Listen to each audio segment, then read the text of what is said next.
자, 3장 2절 한번 봅니다. 여호와께서 사탄에게 이르시되 사탄아 여호와께서 너를 책망하노라. 예루살렘을 택한 여호와께서 너를 책망하노라. 이는 불에서 꺼낸 거슬린 나무가 아니냐 하실 때에. 오전에 좀 설명을 드렸고요. 그 나무의 의미에 대해서 오늘 좀 말씀을 좀 드리도록 하는데, 나무는 이스라엘을 상징한다. 다시 말해서 우리 믿는 성도들, 사람을 상징한다라고 하는 것을 우리가 알아야 되고요. 그래서 이제 이스라엘을 상징하는 그 나무의 영적인 의미를 우리가 잠깐 한번 알아보겠는데, 이 성경에 보면 여러 가지가 나무가 있죠. 그런데 여러 가지 나무가 있지만은 몇 가지 나무만 좀 우리가 말씀 한번 나눠보면은요, 포도나무가 있죠. 포도나무. 포도나무에서는 뭘 생산합니까? 포도주를 생산을 합니다. 결과적으로 우리가 포도 열매로 남지 말고 포도주가 돼야 됩니다. 뭐가 돼야 된다고요? 포도주가 돼야 돼요. 포도 열매하고 포도주하고는 다르죠. 같은 열매에서, 포도 열매에서 포도주가 나오지만은 성경적으로 보면은요, 포도주라는 것은 우리에게 마음에 기쁨을 주는 것이다. 이렇게 얘기를 하고 있거든요. 그러니까 우리가 포도주가 되어야 된다는 얘기는 결과적으로 우리로 하여금 하나님께도 기쁨이 되고 사람에게도 기쁨이 될 수 있는 자가 되어야 되는데, 그래서 남을 위해서 포도주는요, 남을 위해서, 포도나무에서 나오는 포도주는 남을 위하여 자기를 버려서 하나님과 사람을 기쁘게 합니다. 여러분이 포도주 한번 봐보세요.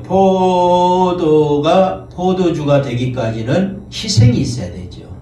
그래서 포도 열매라고 하는 것이 희생됨으로 해서 즙이 짜지고 해가지고 포도주가 형성이 되는데, 자, 시편 104장 한번 봐볼까요? 시편 104장 15절 한번 봅니다.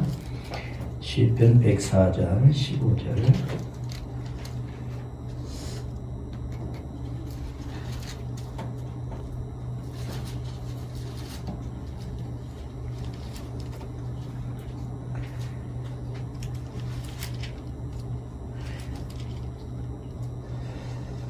시편 104장 15절 같이 한번 봅니다. 사람의 마음을 기쁘게 하는 포도주와 사람의 얼굴을 윤택하게 하는 기름과 사람의 마음을 힘있게 하는 양식을 주셨도다.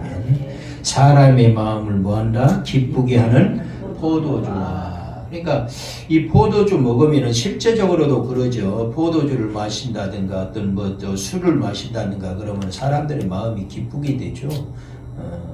지정신이 아니거든요. 하여튼 사람의 마음을 기쁘게 하는 그 포도주 그랬어요. 사사기 한번 봅시다. 사사기 9장 13절. 사사기 9장 13절.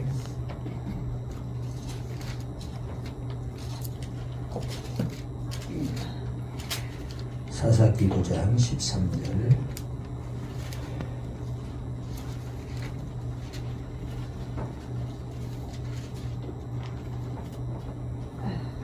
사사기 9장 13절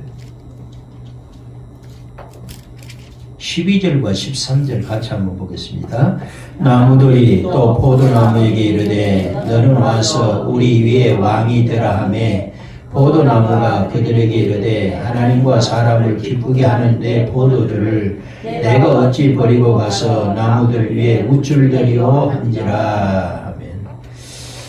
지금 포도나무가, 나무들이 서로 이제 얘기를 나눕니다. 서로 왕이 되라. 그런데 뭐 가시나무도 있고, 15절에 보면 뭐 가시나무도 나오고 막 그러죠. 포도나무도 나오고.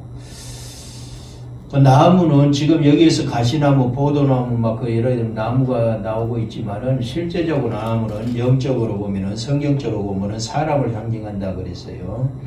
자, 근데 포도나무가 하는 얘기가 하나님과 사람을 기쁘게 하는데 포도주를 내가 어찌 버리고 가겠냐 그 얘기죠.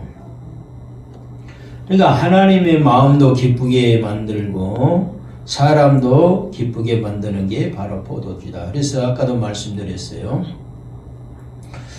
이 포도나무는 이스라엘을 상징하고 우리 성도들을 상징하는데 포도 열매가 되지 말라 그랬어요. 포도 열매가 되지 말고 뭐가 되라? 포도주가 되라. 다시 말하면 내가 포도가 희생되고 남을 자기 자신을 버림으로 통해 가지고 포도주가 되는 것처럼 그 사람의 마음, 하나님의 마음을 기쁘게 하는 그러한 포도주가 우리는 돼야 된다라고 하는 것으로 말씀드리고 있죠. 전도서 10장 19절 한번 봅니다. 전도서 10장 19절.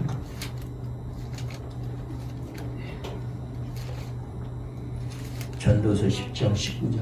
에어컨 끄세요. 선풍기 이제 틀었으니까 달무는 추울 거예요.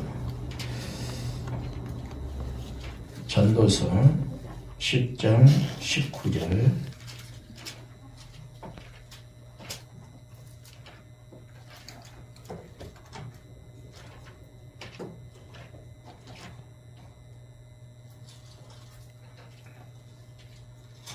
자, 10장 19절만 한번 읽어봅니다. 잔치는 희락을 위하여 베푸는 것이요 포도주는 생명을 기쁘게 하는 것이냐 돈은 범사에 이용되느니라. 아멘. 포도주는 뭘 기쁘게 하는 것이다? 생명을 기쁘게 하는 것이다. 이렇게 말씀을 하죠. 지금 포도주에 대해서 계속 몇 번 말씀을 우리가 듣고 있는데 성경을 보고 있는데 포도주는 하나님과 사람의 마음을 기쁘게 하는 것이다. 이렇게 얘기를 드렸어요. 그래서 여기에도 지금 포도주는 생명을 기쁘게 하는 것이다. 라고 이렇게 말씀을 하고 있습니다. 그래서 우리가 바로 이 포도나무가 돼야 되고 포도나무 중에서도 우리가 포도 열매보다도 포도주가 되라. 이렇게 지금 말씀을 드리고 있습니다. 마가복음 14장 한번 봅시다. 마가복음 14장 24절. 마가복음 14장 24절.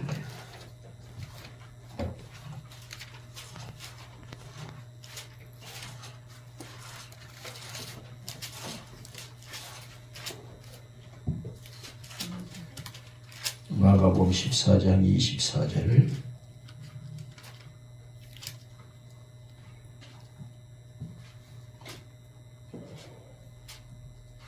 함께 봅니다. 이르시되 이것은 많은 사람을 위하여 흘리는 나의 피 곧 언약의 피니라. 그러면서 23절 한번 봐볼까? 23절. 또 잠을 가시사 감사 기도하시고 그들에게 주시니 다 이를 마시매. 25절 한번 봅니다. 진실로 너희에게 이르노니 내가 포도나무에서 난 것을 하나님의 나라에서 새 것으로 마시는 날까지 다시 마시지 아니하리라 하시니라. 아멘. 지금 이건 성례식에 대해서 주님의 마지막 만찬을 하는 중에 떡과 포도주로 지금 우리 주님이 하시는 말씀입니다. 떡은 내 살을 의미하는 것이고 포도주는 내 피를 의미하는 것이다. 생명을 의미하는 것이다. 라고 이렇게 주님이 하시는 말씀이죠. 창세기 27장 28절 한번 봅시다. 창세기 27장 28절.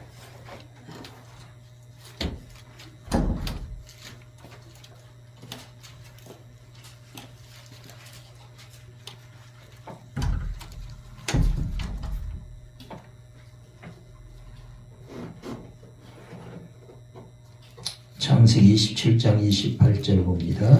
하나님은 하늘의 이슬과 땅의 기름짐이며 풍성한 곡식과 포도주를 내게 주시기를 원하노라. 아멘. 풍성한 곡식과 뭐를 주기를? 포도주를 내게 주시기를 원하노라. 포도를 주기를 원한다. 포도나무 포도를 주기를 원한다라고 하는 것이 아니라 포도주를 주시기를 원한다. 이렇게 지금 말씀을 하고 있어요.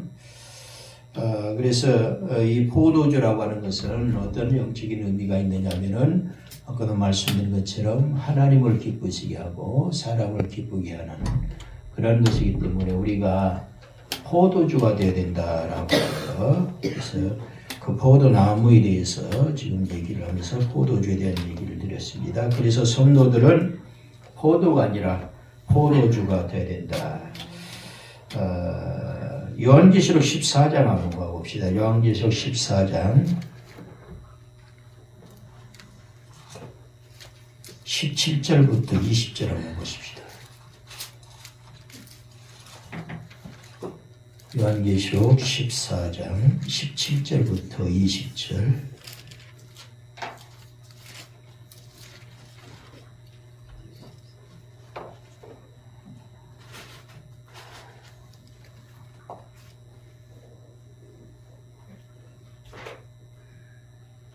같이 한번 봅니다. 또 다른 천사가 하늘에 있는 성전에서 나오는데 역시 예리한 낯을 가졌더라. 또 불을 다스리는 다른 천사가 제단으로부터 나와 예리한 낯 가진 자를 향하여 큰 음성으로 불러 이르되 네 예리한 낯을 휘둘러 땅에 포도송이를 거두라. 그 포도가 익었느니라 하더라. 천사가 낯을 땅에 휘둘러 땅에 포도를 거두어 하나님의 진노의 큰 포도주 틀에 던짐에 성 밖에서 틀이 밟히니 틀에서 피가 나서 마을 굴레까지 닿고 1600 스타디온에 퍼졌더라. 아멘. 아까 제가 여러분 우리가 포도가 되지 말고 포도주가 되라 이렇게 말씀드렸는데 지금 여기에 보니까 19절에 보니까 천사가 낫을 땅에 휘둘러 땅에 포도를 거두고 그랬죠. 포도는 포도 열매를 말하죠. 그 포도 열매를 거두어서 하나님의 진노의 큰 포도주 틀에 던지니까 거기에서 뭐가 되었다? 포도주가 결과적으로 되었다라고 하는 거예요. 터지고 틀이 밟히니 틀에서 피가 나서 말구니까 1600 스타디온에 퍼졌더라 그랬어요. 포도가 되면은 이렇게 밟힙니다. 그러니까 지금 이게 무슨 사건입니까? 14절에서 16절까지 지금 14절부터 원래 20절까지는 지금 마지막으로 우리 주님이 마지막 때 가지고 수확하는 장면이에요. 수확하는 장면인데 14절부터 16절까지는 알곡 수확입니다. 그러죠? 곡식 수확이요. 14절부터 16절까지는 곡식 수확이고 17절부터 20절까지는 뭐예요? 쭉정이 수확입니다. 쭉정이 수확. 그런데 지금 여기 말씀에 보면은 쭉정이 수확이든 알곡 수확이든 간에 무엇으로 수확을 하고 있습니까? 네? 뭘로 수확을 해요? 낫으로 수확을 합니다. 낫이 영적으로 뭐예요? 말씀입니다. 마지막 때는 나비 요한복음 이제 12장으로 넘어가겠습니다만은 마지막 때는 하나님이 알곡이든 쭉정이든 수확을 하게 되는데 주님이 수확할 때는 뭘로 수확한다? 마지막 때는 말씀으로 수확한다라고. 그래서 성경에 보면은 수확의 도구가 여러 가지가 있어요. 그렇죠? 마지막 때 가지고 수확의 도구가 여러 가지가 있는데 이 수확의 도구는 결과적으로 여러 가지를 각각 나누어서 얘기를 하고 있지만은 마지막 때 수확 도구는 자체가 하나로 말한다면은 말씀이라는 거예요. 성경에 보면은 마태복음 3장에 보면은 도끼가 나무 뿌리에 놓였다 그랬죠? 그래가지고 찍혀지는데 결과적으로 곡식과 알곡과 쭉정이로 이제 나누어지는 과정이 나옵니다. 자, 나무 뿌리에 도끼가 놓였으니 그랬어요. 결과적으로 나무 뿌리에 도끼가 놓였다는 것은 도끼로 한번 내리치면은 결과적으로 나무 뿌리가 완전히 이제 끝난다 그 얘기죠. 근데 거기에서 도끼도 뭘 말하느냐? 그 마지막 수확 때를 얘기하는 거예요. 그것도 마지막 수확, 알곡과 쭉정이 수확인데 그 도끼도 말씀이에요. 그래서 이 마지막 때의 수확의 도구가 여러 가지를 수확의 도구에 대해서 말씀을 하고 있지만 하나다. 결과적으로 이것은 말씀이다. 지금 그래서 여기에도 보니까 요한계시록 14장 17절부터에도 보니까 쭉정이 수확이 이루어지는데 포도송이를 거두라 뭐가 익었다 18절에 포도가 익었느니라 라고 하는 것은 뭘 얘기하느냐 조금 더 요엘서를 한번 또 들어가 보겠습니다만은 포도가 익었다는 것은 악이 넘친다라는 거. 뭐 악이 뭐라고 얘기합니까? 악이 넘쳐 흐른다 그 얘기예요. 결과적으로 포도가 익었다라고 하는 것은 악이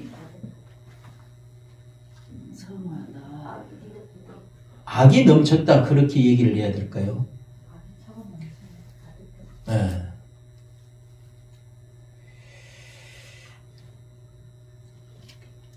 나중에 우리가 좀 보겠습니다만은 뭐라고 얘기를 하는가 한번 성경 볼까? 요엘서 한번 봐봅시다. 요엘서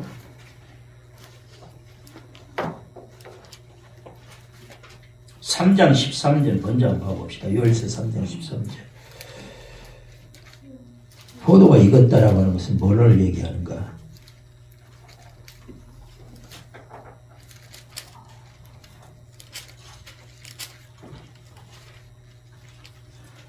요엘 3장 13절.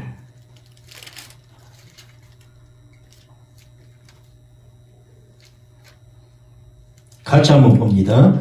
너희는 낫을 쓰라. 곡식이 익었도다. 와서 밟을지어다. 포도주 틀이 가득히 차고 포도주 독이 넘치니 그들의 악이 크미로다. 자, 여기서 지금 포도가 익었다라고 하는 것은 결과적으로 악이 크다는 것입니다. 악이 크고 악이 넘친다라고 하는 것을 얘기하는 거죠.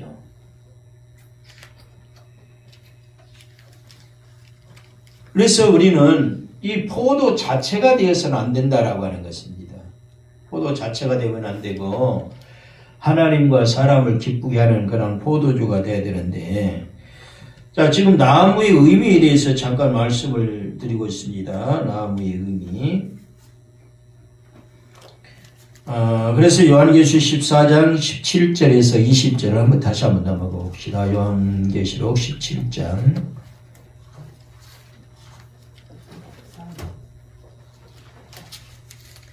요한계시록 14장 17절부터 20절인데,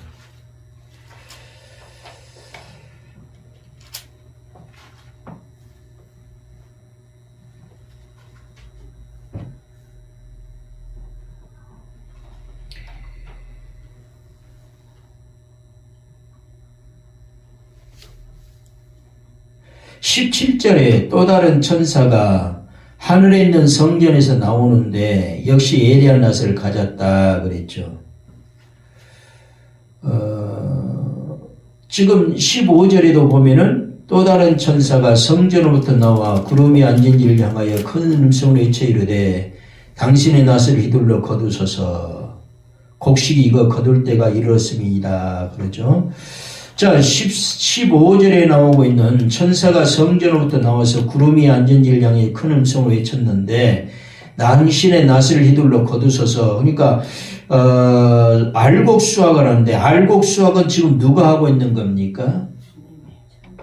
알곡 수확은 누가 하게 됩니까? 예수님이 합니다. 지금 여기에 15절에 또 다른 천사가 성전으로 나와서 구름이 앉은 이를 향하여, 구름이 앉은 이가 누구예요? 예수님이요. 큰 음성으로 외치리되 당신의 낫을 휘둘러 거두소서. 주님이 이게 낫을 휘둘러 거두는데 이 낫은 말씀이다. 그래 땅의 곡식이 다 익어 거둘 때가 이르렀습니다. 그러니까 구름이 앉으신 이가 주님이 낫을 땅에 휘두르매, 그러니까 말씀으로 곡식을 수확하는 것을 얘기합니다. 땅의 곡식이 거두어졌다. 알곡을 얘기하는 것이고요. 17절에 보면 또 다른 천사가 하늘에 있는 성전에서 나오는데 역시 예리한 낫을 가졌더라. 또 불을 다스리는 다른 천사가 제라음으로 나와 예리한 낫 가진 자를 향하여 큰 음성으로 불러 이르되 네 예리한 낫을 휘둘러 땅의 포도송을 거두라. 그 포도가 익었느니라 하더라. 그러죠. 자, 지금 17절부터 보게 되면은 또 다른 천사가 나오고 있는데 지금 쭉정이 수확을 얘기하는데 이 쭉정이는 결과적으로 누가 수확을 하게 되느냐? 천사가 하는 것을 보게 되죠. 천사가 하는 것을 보게 됩니다. 나중에 이제 자세한 건 좀 더 설명을 한번 하도록 하고요. 자, 그래서 나무의 영적인 의미를 우리가 알아보고 있는데 포도나무는 바로 포도주를 생산을 하게 되는 것인데 우리는 포도주가 돼야 된다 그랬고요. 그 다음에 무화과나무가 있습니다. 무화과나무. 무화과나무는 무화과 꽃이 펴요, 안 펴요? 안 펴요. 꽃이 없어요. 꽃 없이 열매 맺히는 게 있을까요? 없어요. 응? 꽃이 없다해서 뭐하고 아니? 겉으로 드러나는 꽃은 없어도 속이 있어요. 속에 보면 씨앗들이 있잖아요. 쪽에 보면은 그게 꽃이고 거기서 이제 씨앗이 맺혀지고 그러죠. 그러니까 무화과라는 것은 없을무 해가지고 꽃이 없다 그러는데 눈에 보이는 밖으로 드러나는 꽃은 안 보이지만 속에서 꽃이 형성이 된다는 거예요. 근데 이 무화과 꽃이라는 것은요, 영화나 부귀를 의미합니다. 영화나 부귀를 의미하는데, 그래서 무화과는 꽃이 없는 것이 아니라 겉으로 드러나지 아니하고 속에 숨겨져 있는데, 이것은 뭘 말하나? 영적으로 겸손과 섬김을 상징을 합니다. 겸손과 섬김을 상징한다. 무화과나무는. 그 다음에 감람나무가 있습니다. 감람나무. 감람나무는 결과적으로 이 포도나무, 무화과나무, 감람나무 영적으로 볼 때 주님을, 예수님을 상징하지만은 이스라엘 민족을 상징합니다. 저와 여러분을 상징하는 나무들이에요. 예수님도 온유와 겸손함으로 이 땅에 오셨죠. 무화과나무로 오신 거예요. 그러니까 예수님, 나는 포도나무요, 내 아버지는 농부라, 너희는 가지다, 이렇게 주님이 말씀하죠. 주님이 포도나무만 된 게 아니에요. 무화과나무도 되고 감람나무도 되고 그렇습니다. 그러면은 주님이 그런 나무들이 되니까 이스라엘 민족들과 그리고 저나 여러분들도 그런 나무예요. 포도나무를 되고 무화과나무고 그리고 감람나무. 그러니까 우리도 늘 무화과나무처럼 겸손함과 섬김으로 주님처럼 우리가 생활해 나가야 된다라고 하는 거예요. 감람나무를 한번 보면은 감람나무에서는 뭘 만들어냅니까? 네? 감람나무에서 뭘 만들어요? 카놀라유? 아니에요. 이게 감람나무에서는 감람유를 생산을 합니다. 기름을 만들어내죠. 감람유를 생산을 해냅니다. 이거는 영적으로 뭘 얘기하느냐? 성령의 감화를 받은 자를 의미합니다. 이 감람유는 성령을 상징하는데 성령의 감화를 받은 자를 의미하는데 출애굽기 27장 20절 한번 봅시다. 출애굽기 27장 20절.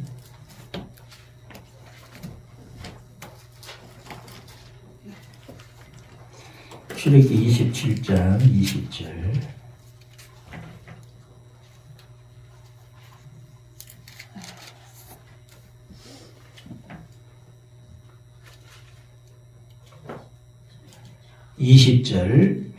같이 한번 봅니다. 너는 또 이스라엘 자손에게 명령하여 감나무로 짠 순수한 기름을 등불을 위하여 내게로 가져오게 하고 끊이지 않게 등불을 켜되. 지금 여기에 말씀이 감나무로부터 짠 순수한 기름 그랬죠? 이게 감람나무에서 짠 감람유를 얘기하는데 이 기름으로 등불을 켰어요. 그래서 등불이 꺼지지 않게 늘 켜져 있는데 감람유가 떨어지면 등불이 꺼져 버려요. 여기서 감람유는 성령을 상징하고요. 등불은 뭘 말한다고 그랬어요? 말씀을 얘기한다고 그랬어요. 이해되죠? 말씀. 그러니까 말씀과 성령은 이 등불과 기름, 우리가 마태복음을 통해서 보면은 열처녀 비유가 나오잖아요. 거기서 지혜로운 열처녀는 등불도 준비하고 등도 준비하고 기름도 준비가 되어 있잖아요. 근데 미련한 처는 등은 준비가 되어 있는데 기름이 떨어져 가고 있었다 그랬죠. 무슨 얘기입니까? 거기서 기름과 등은요, 떨어질래야 떨어질 수 없는 그런 관계죠. 실과 바늘처럼 성령과 말씀은 떨어질 수가 없는 거예요. 그래서 우리가 기름이 떨어지고 있다. 등은 말씀은 있는데 기름이 떨어진다. 성령이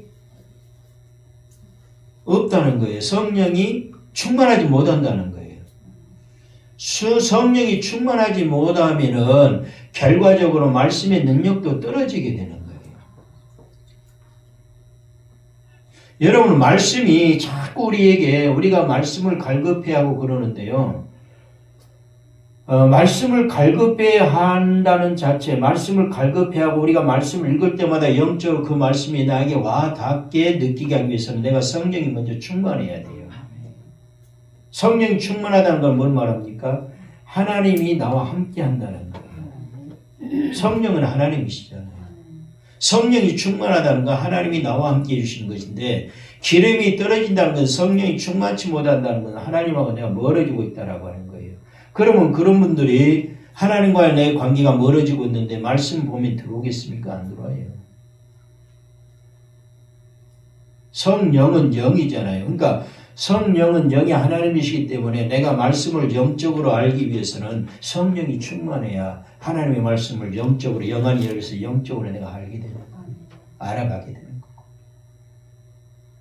그래서 여기서도 보니까 지금 출애굽기 27장 20절 말씀에도 등불을 켜는데 그 등불이 꺼져가지 않도록 하기 위해서 늘 감람유로 충만해야 된다는 것을 지금 말씀을 하고 있죠. 그러니까 성령과 말씀은 함께 간다라고 하는 것을 우리가 알아야 됩니다. 성령이 충만치 못하면 등불이 꺼져간다. 켤 수가 없다. 더더욱이나 성령이 충만하는 건 둘째고 충만하지 않는 건 둘째 문제고 성령이 없으면 말씀도 꺼져버린다.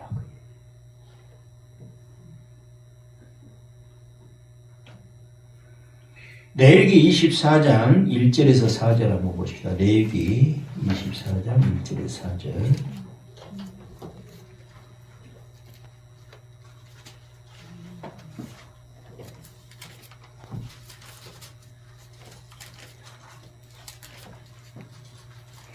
레위기 24장 1절에서 4절.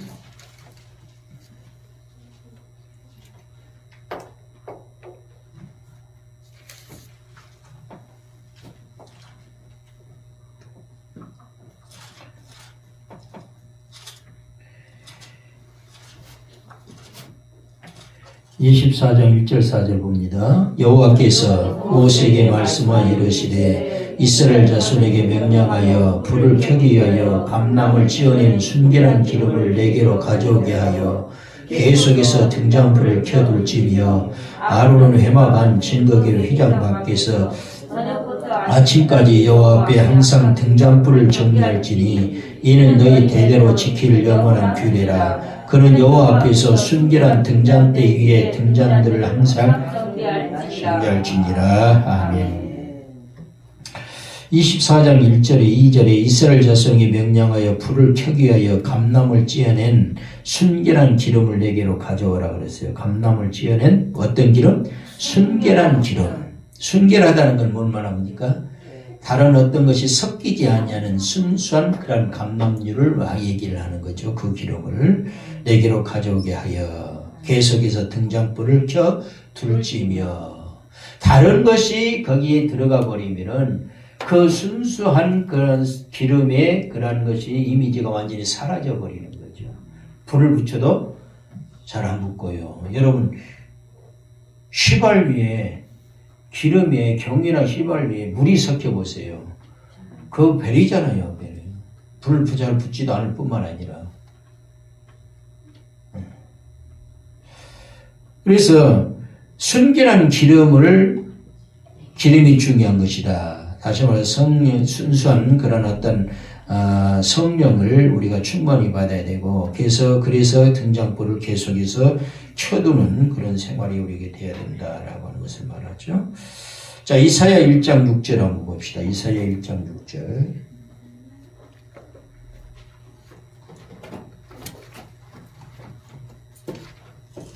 이사야 1장 6절.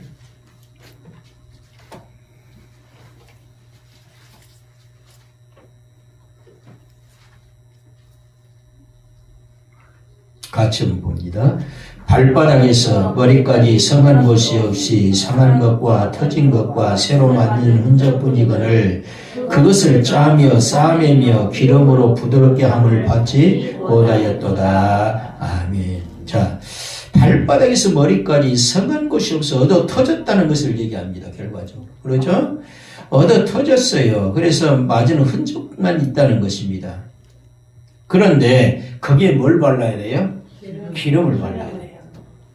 기름을 발랐을 때 부드럽게 되어지고 상처들도 아물어진다라고 하는 것이 여기서 이 기름이 바로 성령이라는 거죠. 성령. 우리가 때로는 패역한 자들에 대해서 5절 한번 봅시다. 너희가 어찌하여 매를 더 맞으려고 패역을 더더하느냐. 온 머리는 병들었고 온 마음은 피곤하였으며. 왜 얻어 터졌어요? 왜 얻어 터졌어요? 말 안 들으니까? 패역을 거듭거듭 행하니까 얻어 맞는다는 거예요. 그죠? 성한 것이 없이 얻어 터진다는 거예요. 얻어 맞아요. 그런데 우리가 부모님들이 그러죠. 애가 잘못하면 어린아이들 키울 때 잘못하면은 때로는 매를 들기도 하고 매를 드는 것은 끝난 게 아니죠. 나중에 매를 들고 나면은 사랑으로 안아주잖아요. 그걸 해달라고 하잖아요. 그걸 말하는 거예요. 지금. 우리가 패역을 하고 하면은 하나님께 여기 터지고 저기 터져가지고 성한 것이 없이 얻어 맞는데 결과적으로 성령이 없으면 안 된다는 거예요. 성령으로 우리를 안아주신다라고 하는 것을 얘기를 하는데 그런데 그 기름으로 성령으로 부드럽게 함을 받지 못한다라고 하는 얘기를 하고 있잖아요. 지금. 그 얘기는 뭐예요? 기름으로 부드럽게 성령으로 부드럽게 함을 받지 못한다는 것은 결과적으로 이들이 패역을 함으로 통해서 얻어맞으면 그걸 깨닫고 빨리 돌아와야 돼요. 돌아올 때에 하나님께서 성령으로 부드럽게 해주시고 상처난 것도 안 물게 만들어 주시는데 돌아와요 안 돌아와요? 안 돌아요. 오전에도 우리가 성경 읽었잖아요. 불이 거슬린 나무가 되는데도 불구하고 돌아오지 않았다라고 하는 거예요. 돌아오지 않는다라고. 그래요. 에레미야 8장 22절 한번 봅니다. 에레미야 8장 22절.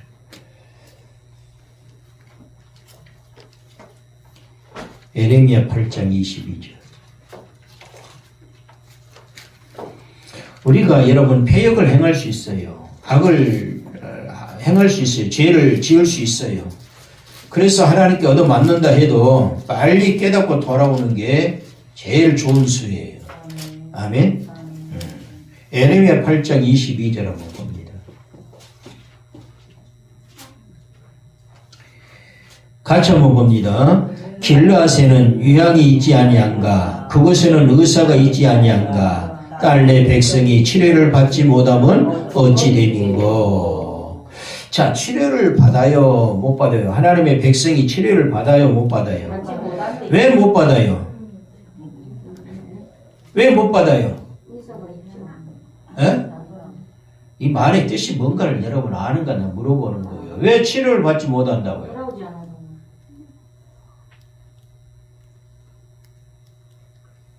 성경 다시 봅니다. 시작.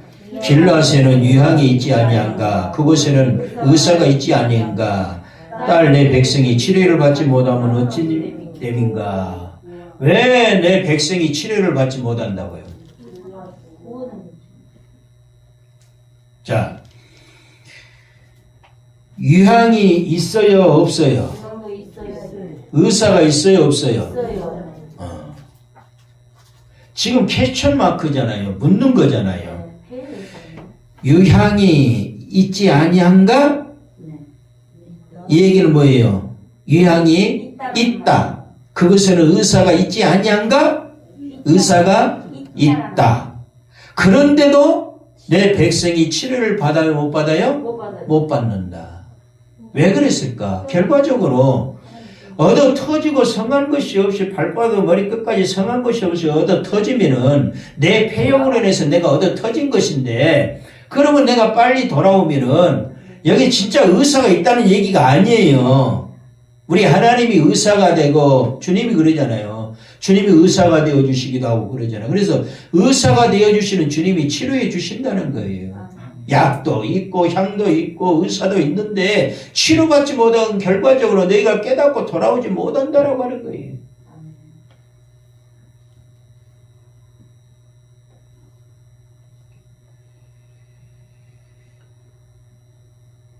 야고보서 5장 14절 한번 봐봅시다. 야고보서 5장 14절.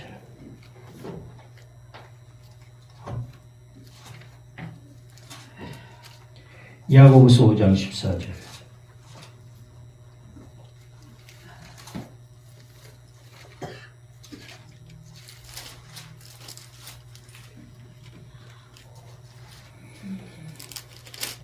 (5장 14절을) 함께 봅니다. 너희 중에 병든 자가 있느냐? 그는 교회의 장로들을 청할 것이요 그들은 주의 이름으로 기름을 바르며 그를 위하여 기도할지니라. 아멘. 그들은 주의 이름으로 기름을 바르고. 누가 기름을 바른다는 거예요? 누가 기름을 바른다는 거예요? 누가 기름을 바른다는 거예요?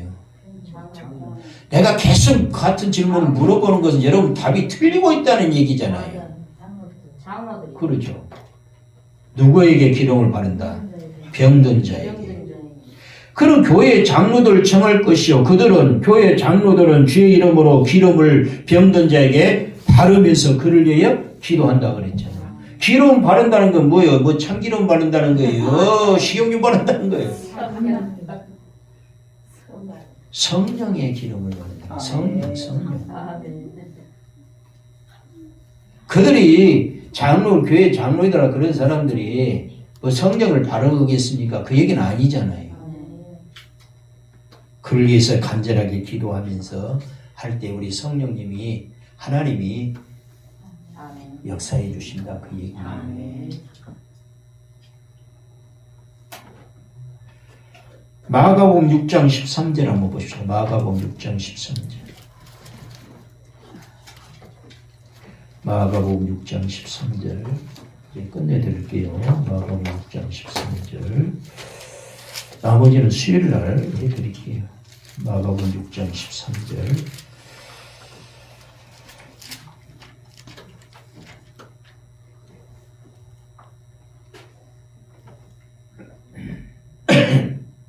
같이 봅니다. 많은 귀신을 쫓아내며 많은 병자에게 기름을 발라 고치더라. 많은 병자에게 기름을 발라 고치더라. 그랬죠? 바로 이 기름은 뭘 말한다? 성령을 말하는 것입니다.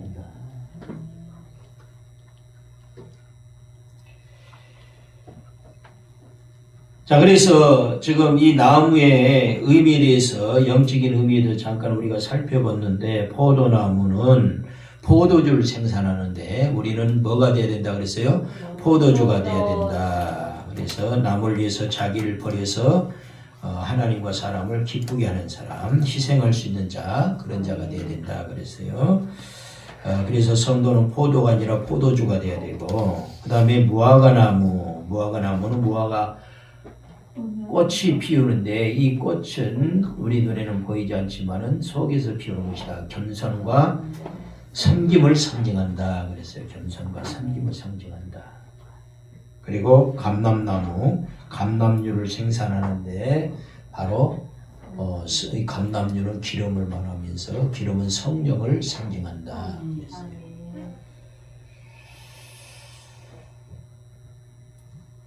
그래서 성령의 감화를 받은 자를 의미를 하는데, 그 다음에 이제 수요일 날 좀 말씀을 드리고 맺어드리도록 하겠는데, 계시록 14장 17절에서 20절을 중점적으로 해가지고 영적인 의미가 무엇인가 그것을 우리가 좀 살펴보고 끝내도록 하는데요. 그건 수요일 날 말씀을 좀 드리도록 하겠습니다. 요한계시록 14장 17절에 20절에 예리한 낫이 뭐고, 그리고 하늘에 있는 성전에서 나왔다는 얘기들, 그런 것들이 무슨 의미인가라고 하는 것들을 성경을 통해서 우리가 한번 보도록 하고요. 그래서 요한계시록 14장 17절에 20절 그 포도주, 포도의 나무의 포도에 대해서 쭉정이 수확하는 포도에 대해서 그리고 포도주에 대한 말씀인데 거기에 대해서 좀 중점적으로 영적 의미를 좀 말씀드리고 마치도록 하겠습니다. 기도하겠습니다.